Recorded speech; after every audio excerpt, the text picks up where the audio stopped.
우리가 이제 살아가다 보면 이제 여기 계신 분들이야 나름 이제 신앙생활을 뭐 다 오래 하셨지요. 뭐 몇십 년씩 믿으신 분이니까. 그런데 우리가 이제 신앙인으로서 이렇게 살아가다 보면 잘 살고 싶죠. 예수님이 원하시는 대로 한번 멋지게 살아보고 싶죠. 그런 마음 다 같죠. 그런데 뜻대로 안 될 때가 너무 많죠. 하루 중에서도 실패할 때가 있고 또 뭐 1년에 뭐 몇 달을 실패할 때도 있고 하여튼 호되게 실패할 때도 있습니다. 그리고 그 실패 때문에 내 주변의 가족을 힘들게 만들 때도 있고, 그렇죠? 내 뭐 직장 동료들을 힘들게 만들 때도 있고, 그런 경우들이 왕왕 있습니다. 뭐 사업을 하다 망하기도 하고, 부도를 맞기도 하고, 뭐 아니면 친구를 사귀었는데, 이게 이제 좀 옛날 거시기 세상 말로 말하면 좀 문제야 같은 친구를 사귀었다가 이게 덜미를 잡혀가지고 또 뭐 재정적으로나 건강적으로나 윤리적으로나 또 이런 문제가 생겨서 여러 사람을 힘들게 만들기도 하고 이제 그런 경우들도 있습니다. 근데 그런 일을 당하면 신앙이 이제 처음부터 좋아지는 게 아니면 어떤 문제가 생기냐면 낙심이 확 오죠. 낙심이 오고 그리고 나 때문에 내 주변 사람들이 힘들어지기 시작하잖아요. 그러면 이제 너무 미안해요. 그래서 자책감에 빠져듭니다. 그래서 내가 이러려고 한 게 아닌데 나는 그래도 나름 예수 믿으면서 잘해보려고 했는데 이게 뜻대로 안 되는구나. 그리고 나는 예수님의 사랑을 가지고 선하게 한다고 했는데 이게 오히려 저 사람이 날 이용해 먹거나 이런 경우 많아요. 예수 믿는 사람들이 정직하게 선하게 또 일을 하는데 그것을 이용해 먹고 오히려 등을 쳐먹고 이제 사기를 당하고 이런 경우들도 많습니다. 이런 일들이 이게 한 번 쌓이고 두 번 쌓이고 이렇게 하다 보면 마음에 상처가 생겨요. 그리고 하나님에 대해서도 뭐냐면 하나님 왜 이러시나 이런 마음들이 생깁니다. 그리고 나중에는 하나님을 멀리하게 되기도 해요. 그리고 이제 교회 관계에서 좀 불편한 게 생기잖아요. 그러니까 누가 나한테 잘못을 했다기보다는 나로 인해서 누군가에게 미안한 마음을 던져주고 나로 인해서 누구한테 상처를 줬다. 이제 그럼 또 교회 나가기가 또 부담되죠. 미안하니까 여러 가지로 보기 민망하니까. 근데 그러면 또 어떤 문제가 생깁니까? 신앙생활을 하는 게 어려워져요. 우리는 이러나 저러나 교회를 나와야 돼요. 코로나 겪으면서 굉장히 위험해진 게 이게 뭐 TV를 봐도 되는구나. 안 돼요. 제가 보니까 우리나라 사람들이 이 상황 속에서는 안 됩니다. 정말 북한 지하교회라든가 이슬람 그런 정말 믿기 어려운 토양이 아니면 그런데 어쩔 수 없이 방송으로 뜨겁게 예배할 수 있다 하지만 우리나라 같이요 그냥 갈 수 있는데도 불구하고 TV로 하겠다 쉽지 않습니다. 정말 몸이 아파서 꼼짝도 못한다. 그런 경우라면 그냥 누워가지고 TV 틀어놓고 병상에서 그럼 눈물 줄줄 흘리면서 할 수 있어요. 하나님 못 가는 저를 불쌍히 여겨주십시오 하면서. 근데 뻔히 올 수 있는데도 불구하고 이런 생각 저런 생각 이런 핑계 저런 핑계 대면서 이제 이게 합리화가 되거든요. 교회 안 갈 수 있는 100가지 이유 얼마든지 찾을 수 있는 시대입니다. 요즘은. 이제 그러다 보면 그러니까 이런저런 우리가 어려운 일로 교회와 이렇게 멀어지게 되면 하나님과도 멀어지게 되는 것입니다. 그런데 하나님은 우리를 포기하지 않습니다. 믿으십니까? 절대 포기하지 않습니다. 그래서 우리 주님은 우리가 주님에게서 멀어지려고 할 때 뭐 그게 열심히 살려고 하다가 그러는 거니까 그럴 때 상처받고 낙심하고 무너지고 미안하고 자책감에 휩싸여서 우리 주님으로부터 자꾸 멀어지려고 할 때 우리 주님은 반드시 찾아오세요.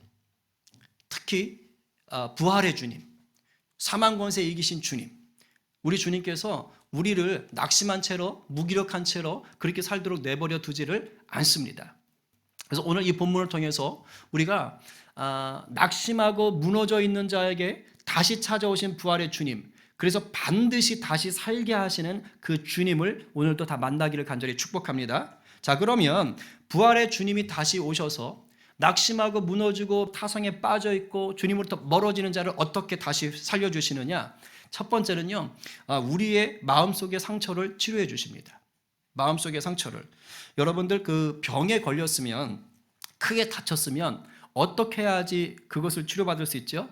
자, 병원에 갔어요. 그럼 의사한테 어떻게 해야 됩니까? 내가 병에 걸렸어요. 내가 크게 다쳤어요.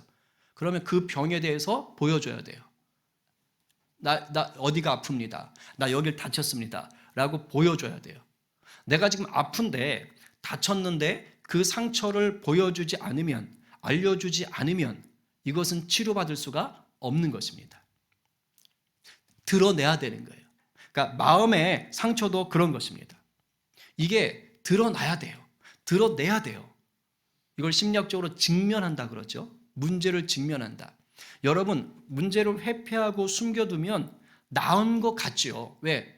당장은 앞으로 탁 튀어나오는 게 없으니까.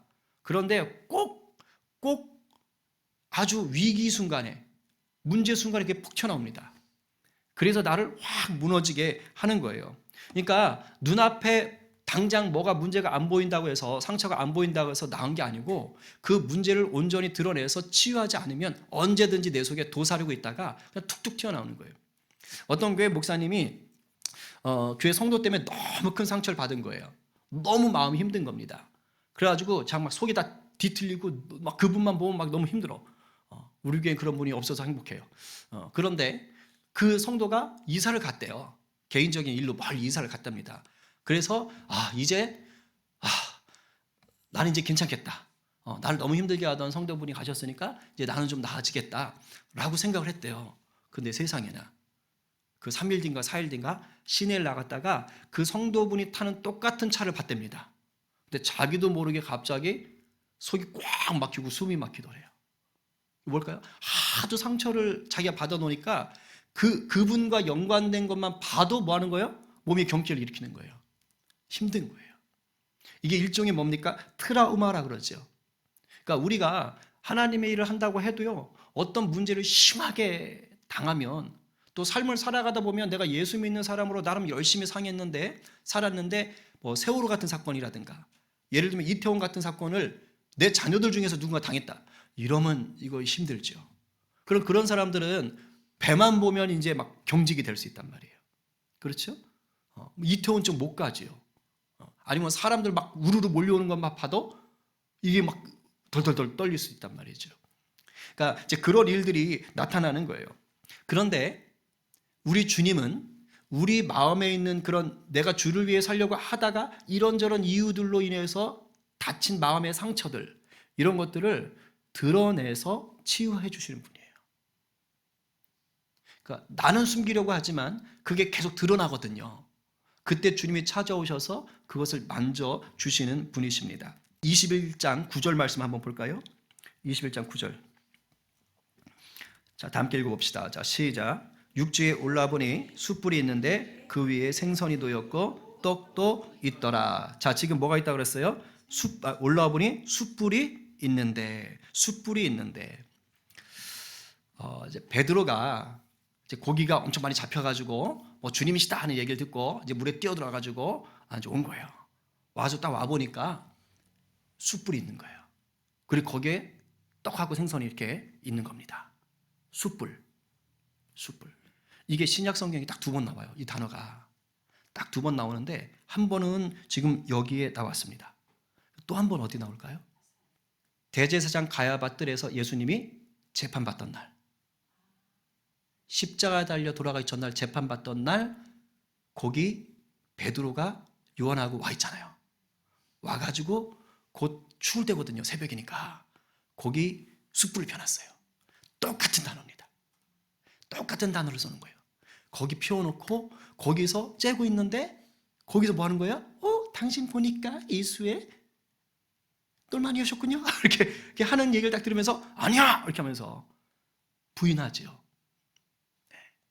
그러면서 3번째는 예수님을 저주하기까지 하잖아요. 그게 어디서냐면 바로 그 숯불. 그러니까 지금 이 숯불을 보는 순간 베드로는 뭐가 올라오는 거예요? 배신의 현장이 올라오는 거예요. 자기한테. 배신의 현장이. 예수님은요, 되게 짓궂으신 분이세요. 우리 안에 있는 상처를 치유하기 위해 때로는 우리로 하여금 만나고 싶지 않은 그 상황들을 직면하게 하십니다. 그 숯불 위에 뭐가 올라와 있어요? 떡이 올라와 있어요. 그 다음에 생선이 올라와 있어요. 여러분, 떡과 생선, 예수님의 일 가운데 뭐가 특별한 사건이 있었죠? 오병이요. 예수 그리스도의 전능하신 능력이고 사람을 살리는, 생명을 살리는 예수님의 은사, 역사가 드러나는 거란 말이에요.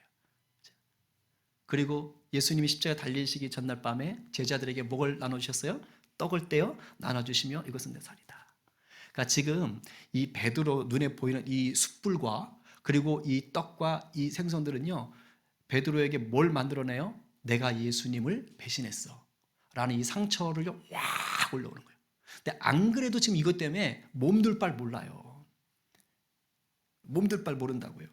그런데 예수님이 이것을 다 끌어내가지고 예수님이 만지시기 시작하는 거예요. 우리가 누구에게나 살다 보면 다 상처는 있어요. 특히 교회 일 하다 보면요, 별의별 상처를 다 받습니다.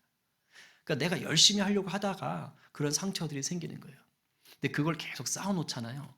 그러면 신앙의 시간은 많아지는데 복음의 뜨거움은 사라져요.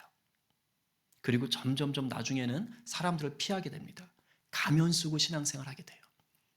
예수님은 그런 걸 원치 않습니다. 그래서 우리 속에 있는 것들을 하나하나씩 만지는 거예요.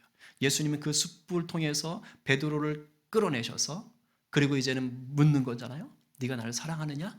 라고 물으시면서 예수님이 하나하나 치유해 가십니다. 그래서 부활하신 주님은 우리 속에 있는 모든 상처들을 직면하게 하시고 그것을 치유해 주시는 분이시다. 그것을 믿고 날마다 혹시 마음 가운데 상처가 있다면 부활의 주님을 더 구하시고 만나시고 찾으시는 그런 여러분 되기를 간절히 축복합니다. 아멘입니다. 자, 그러면서 우리의 상처를 이제 만지시면서 예수님이 동시에 어떻게 하시느냐? 우리의 마음을 새롭게 하십니다. 이게 같이 가는 거예요. 같이 가는 거. 십자가 사건이 일어나기 전까지 베드로는요, 예수님에게 열심히 있었습니까? 아니면 설렁설렁했습니까? 굉장히 했어요. 베드로는 누가 뭐래도 자타가 공연하는 수제자입니다. 수제비가 아니고 수제자. 아주 열심인 사람이에요. 아주 열심인 사람입니다. 특별히 예수님을 너무도 사랑하고 존경하고 나는 예수님의 보디가드 역할을 할 거예요. 이런 걸 자처했던 사람입니다. 주는 그리스도시요 하나님의 살아계신 아들입니다. 이 고백하는 놀라운 고백 있잖아요. 그 고백한 다음에 예수님이 야, 너 너무 놀랍다 하면서 이제 내가 네 반석에 교회를 세우겠다고 엄청난 축복하시거든요. 그런 다음에 예수님이 이제 내가 십자가에 달릴 거야. 이제 내가 죽을 거고 다시 부활할 거야. 이 얘기를 했을 때 베드로가 뭐라 그래요? 항변하여 무슨 소리 하시는 거예요? 하면서 절대 그런 일 당하지 않도록 하겠습니다. 제가 막아드리겠습니다. 이렇게 얘기했단 말이에요. 그게 이제 첫 번째 성경에 드러나는 예수님을 향한 강력한 보호 본능이에요. 보호 본능. 내가 주님을 지키겠습니다. 자, 그런 다음에 마지막 식사, 마지막 최후의 만찬을 끝내고 자, 이제 기도하러 가자 하면서 겟세마네 동산으로 올라가는 길에 예수님이 또 말씀하세요. 니네가 나를 다 버릴 거야 라고 말씀하십니다. 근데 이제 다음날 죽으신다고 이제 밥 먹을 때 얘기했으니까 그래서 오늘 밤 니네가 나를 다 버릴 거야. 그때도 베드로가 뭐라 그래요? 에이, 이것들이 다 버려도 저는 안 버립니다. 왜 다른 제자들을 왜 걸고 넘어가? 그러니까 그만큼 자기는 자신만만했던 거예요. 야들은 다 버려도 저는 안 버립니다. 아이, 제가 누굽니까, 주님? 이러고 자신만만해요.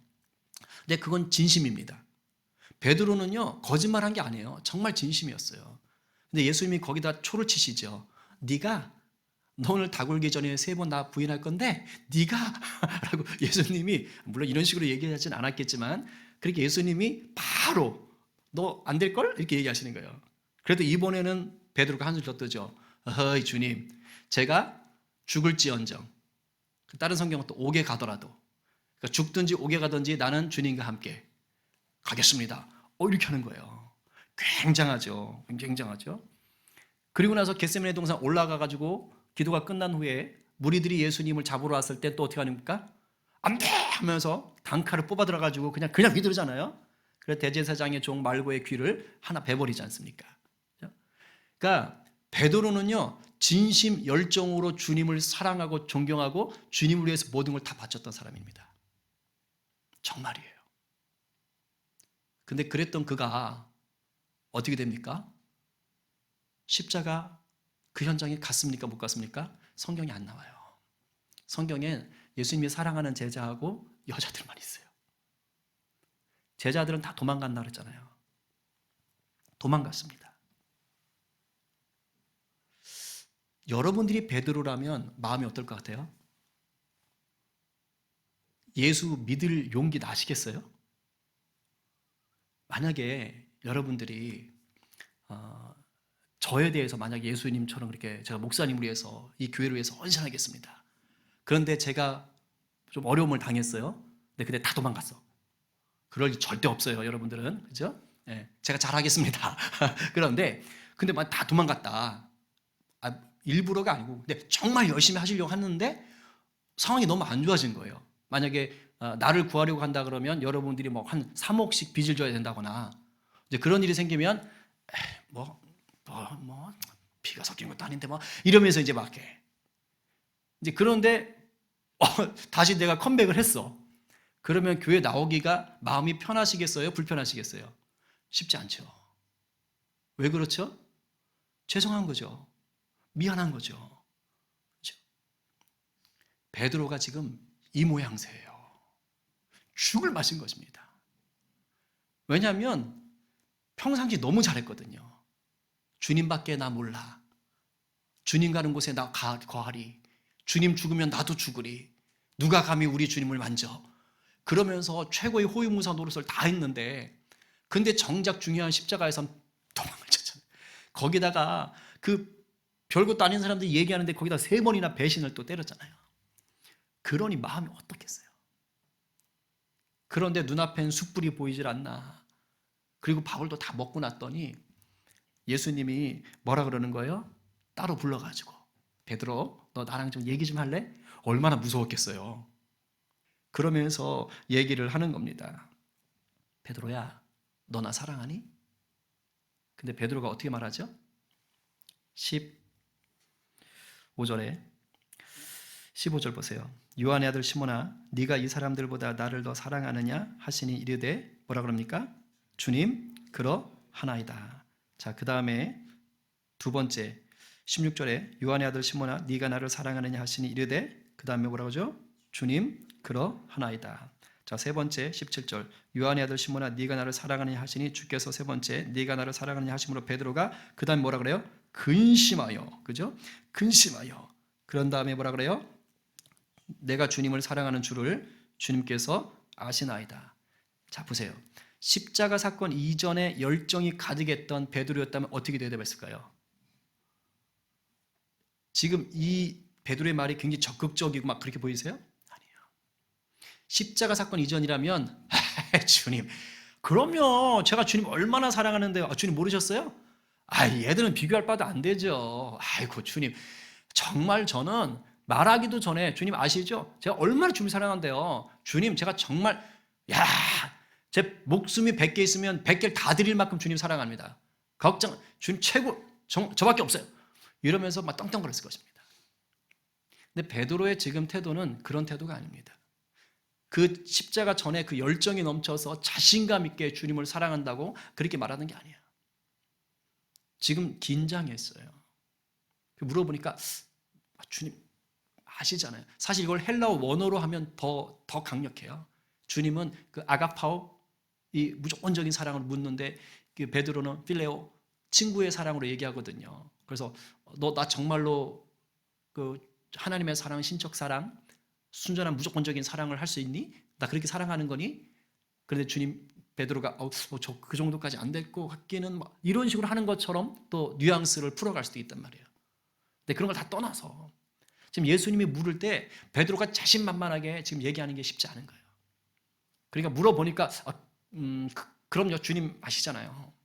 그러니까 세 번째 똑같은 걸 물으니까 어떻게 되는 거예요? 울상이 되잖아요. 이게 주님이 나한테 무리한 걸 물어보나? 아니면 주님 나를 의심하시나? 이런 건 아닌 거예요. 왜냐하면 이미 자기 안에는 그 패배감, 실패감이 있거든요. 그러니까 그것 때문에 어쩔 줄 모르는 거예요. 근데 주님이 그런 것들을 지금 하나하나 물어보시면서 사실 주님께서 그걸 하나하나 치유하는 거예요. 너가 나를 3번 부인했지? 난 너에게 3번을 얘기하면서 3번 치료해 주시는 거예요. 첫 번째 부인한 거, 네가 나를 사랑하느냐? 내 양을 먹여라 하면서 치유해 주고, 두 번째 부인한 거, 나 사랑하니? 내 양을 쳐라 하면서 두 번째 부인해 주고, 또 세 번째 부인했던 거 예수님이 그럼 내 양을 또 먹여라 하면서 또 치유해 주시고, 이렇게 치유해 주시는데 이 과정에서 뭐가 드러나는 거냐면 십자가 사건 이전 같으면 베드로가 자기 열정으로 얘기한다고요. 제가요 주님 얼마나 사랑하는데요. 걱정하지 마세요. 이걸 다 떠나도 안 떠나요. 이런 얘기를 못하는 거예요, 베드로가. 그리고 마지막에는 엉엉 울면서 근심하면서 주님이 아시잖아요. 주님, 제가 주님 사랑하는 거 주님 아시잖아요. 이제 자기가 자신감 있게 말을 못해요. 근데 베드로는 십자가 사건 이전이나 이후나 여전히 예수님을 정말로 사랑하긴 사랑했어요. 근데 십자가 사건 이전에 어떤 거였냐? 내 자아의 열정이 강했던 거예요. 근데 이제 십자가 사건 이후로 이 배신 상황 속에서 주님의 치유하신 이 시간 속에 들어가고 나니까 이제 베드로가 뭐 하는 거예요? 주님께 의지하는 거예요. 나 이제 장담 못합니다. 그러나 분명히 나는 주님을 사랑하는데 그거 주님 아시잖아요. 그러면서 나는 주님의 사랑 없이는 사랑할 수도 없어요. 굉장히 겸손한 자로 낮아진 거예요.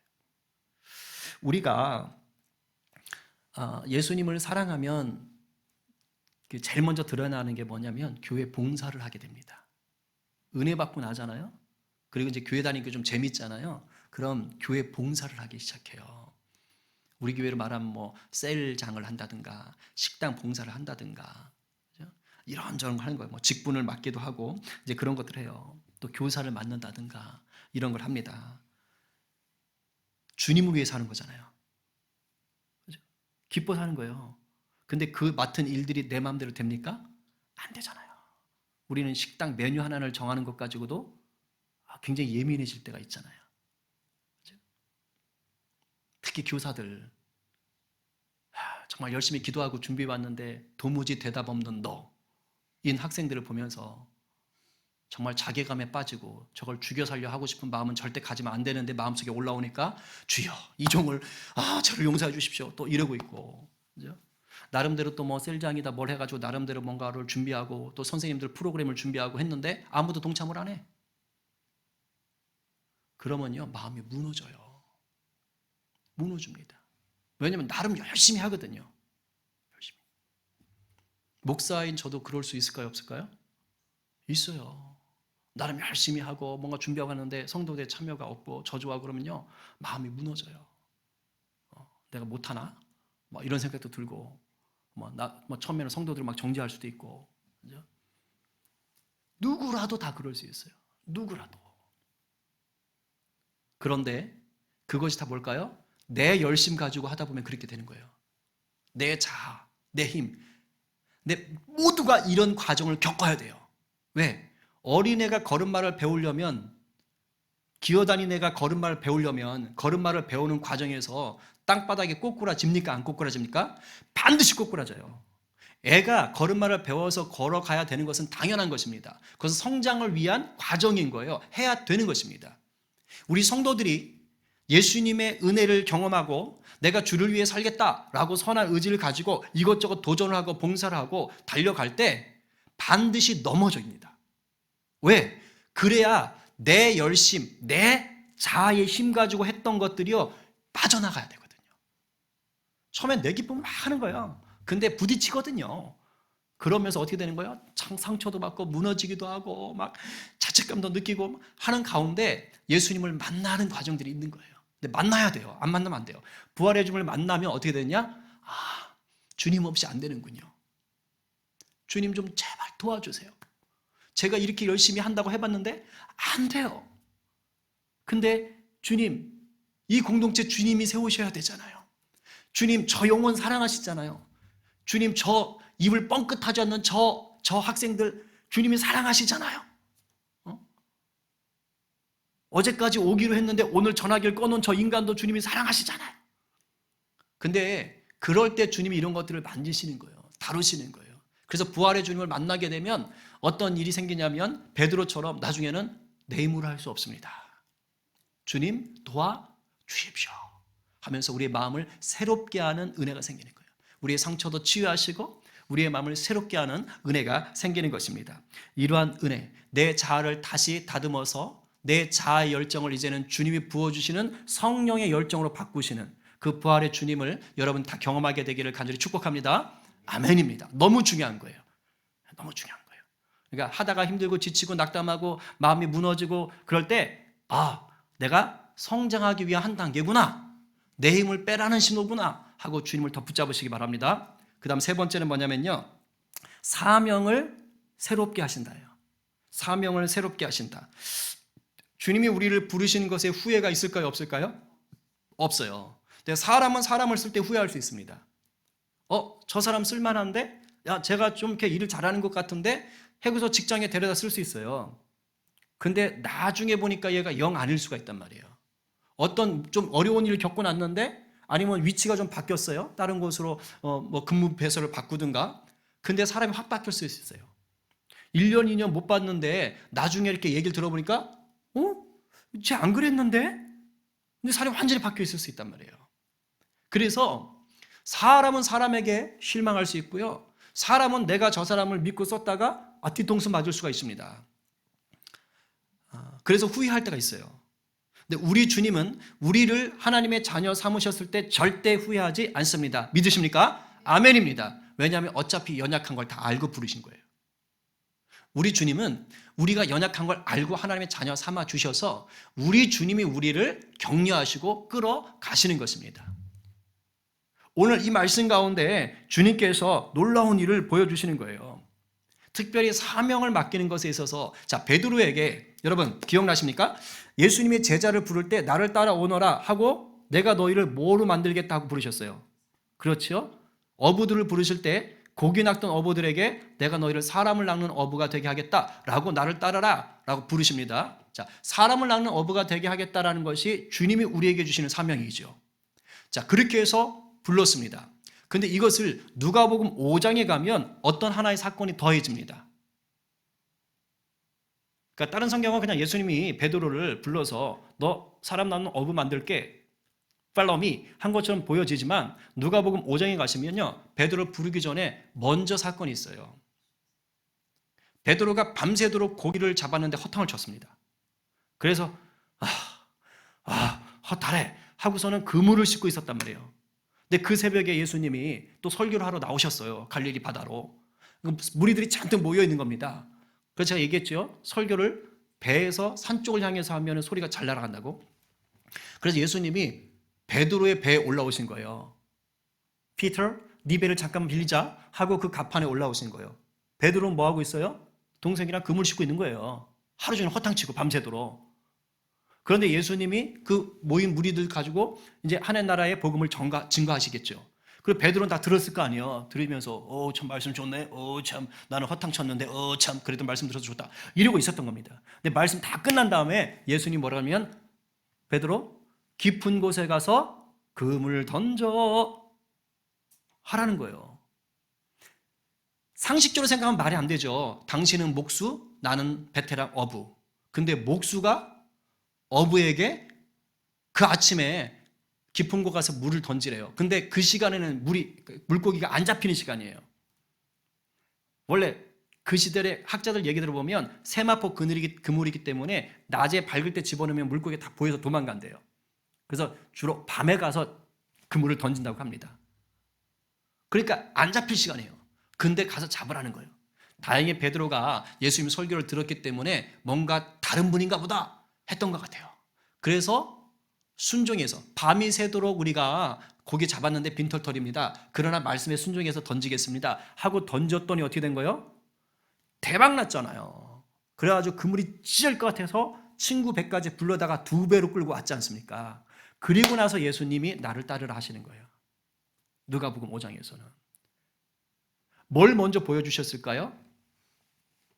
풍성함을 먼저 보여주셨어요. 엄청난 고기를 먼저 보여주신 거예요. 그래서 나는 죄인입니다. 나를 떠나서서 할 때 예수님이 날 따라라 얘기하는 거예요. 뭡니까? 너 이제 업으로서 대백나는 인생이 아니라 영혼을 이렇게 살리는 인생으로 내가 쓰겠다라는 걸 미리 보여주시는 것입니다. 사명을 미리 받았다고요. 베드로는 아마 그 기쁨으로 살았을 거예요. 근데 뭐 했다고요? 십자가 사건 일어나는 그날 밤에 예수님 보기 좋게 배신했잖아요. 근데 예수님이 그 사건 하는 날 전날 했거든요. 너 나 배신할 거야. 근데 돌이킨 후에 너희 형제들을 굳게 하거라. 잘 세워주거라. 이 유언 남기셨어요, 이미. 그럼 베드로가 무슨 생각해? 나 같은 놈이 뭘 하겠어? 예수님이 내 형제들을 맡기라고 하셨지만 나 같은 놈이 뭘 하겠어? 그리고 나서 베드로가 낙심해서 뭐 한 거예요?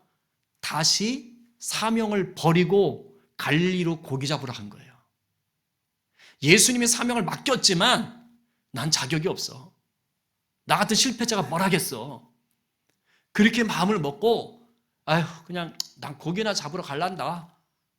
내가 뭘 하겠냐? 야 내가 니네 리더라고? 아유 개뿔 아무것도 없어. 그리고 돌아가는 거를 그 같이 있던 어부들하고 해서 그럼 나도 갈래 하고 7명이 글로 간 겁니다. 그런데 생각해 보세요. 7명이 갔어요. 그리고 그날 밤에 고기를 잡으려고 배를 띄웠어요.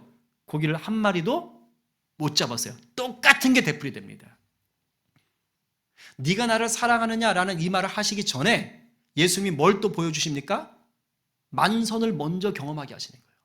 밤새도록 낙심하고 실패해서 좌절해서 자기 다시 예수님을 버리고 사명을 버리고 세상으로 돌아갔거든요. 그리고 자기 베테랑 그 주로 하던 그 일 하겠다고 밤새도록 금을 던졌는데 또 빈구물인 거예요. 얼마나 허탈하겠어요. 그래서 이제 돌아오는 거예요. 새벽에 육지가 저기 90m 50칸 90m 정도 남았을 때였다고요. 그때 저쪽에서 소리가 들리는 거예요. 얘들아 고기 좀 잡았어? 아니요 한 마리도 못 잡았어요. 그래? 오른쪽에 금을 던져. 느낌이 확 와버리는 거죠. 그리고 순종했더니 엄청 잡혔잖아요. 물고기 몇 마리요? 큰 물고기 153마리. 근데 어떤 학자는 이렇게 해요. 왜냐하면 배 물고기 큰 물고기 153마리면 배가 꽉 찰까요? 가라앉을 만큼? 아니지 않나요? 상어를 잡은 것도 아니고 뭐 참치를 잡은 것도 아니고. 그래서 어떤 학자들은 이렇게도 얘기합니다. 153마리 가지고 작은 배가 가득 찼다는 건 뭔가 안 맞는다. 그래서 그것을 어떻게 해석을 하냐면 당시 히브리 사람들, 그 당시 갈릴리 사람들에게 153, 153개는 그 갈릴리에 사는 물고기의 종류였다. 이렇게도 해석을 한답니다. 그 말은 달리 뭐냐면 뭐래요? 그 바다에 있는 모든 물고기 종류들을 다 잡았다 이 뜻이에요. 그만큼 풍성하게 가득 채웠다. 그리고 이것을 이제 상징으로 봐서 어떻게 보는 거예요? 베드로를 통하여 온 인류 모든 나라가 예수의 품에 들어오게 될 것이다 라는 것을 지금 보여주는 것이죠. 근데 재밌는 건 이 사건 이후로 예수님이 밥을 먹이고 나서 베드로 나랑 둘이 데이트 좀 하자 하고 날 사랑하니 내 양을 먹이라 라고 다시 한번 말씀하시는 거예요. 내가 너를 사람을 낳는 어부가 되게 하리라 라고 먼저 사명을 주셨는데 지금은 이제 어떤 사명으로 바뀌었어요? 내 양을 먹여라, 쳐라, 먹여라로 바뀌었어요. 단순히 전도자가 아니라 이제는 주님께로 돌아온 자들을 뭐 하는 거예요? 양육하고 세우는 역할을 예수님이 주는 거예요. 그것을 주기 위해서 예수님이 맨 처음처럼 물고기를 대박 많이 잡는 그 기적 같은 일을 또 보여주신 것입니다. 왜? 내 마음은 네가 일상에서 고기 잡는 자로 살다가 끝나는 게 아니야. 내가 너를 부를 때 기적을 보였잖아. 그것은 내 죽어가는 영혼들을 자녀들을 살리라는 것이야. 이 얘기를 하는 거예요. 그걸 또다시 보여준 거예요. 그리고 사명을 다시 주는 거예요. 업그레이드 한 거예요. 업그레이드. 그냥 사람을 낚는 어부가 아니라 이제는 양을 먹이는 목자 역할을 하라는 거예요. 목자는 누가 목자입니까? 우리 예수님이잖아요. 예수님의 역할을 맡기시는 거예요. 누구에게? 실패자에게, 배신자에게, 주님을 위해서 따르겠다고 했다가 낙심한 자에게, 그래서 다 때려치우고 다시 일상으로 돌아가 버린 자에게 예수님이 너를 부른 나는 후회함이 없단다. 어딜 가냐? 다시 와라. 괜찮아. 힘내. 내가 도와줄게. 너 나를 위해서 하려고 하다 그런 거잖아. 내가 네 마음 잘 알아. 힘내. 하면서 다시 사명을 새롭게 하시는 거예요.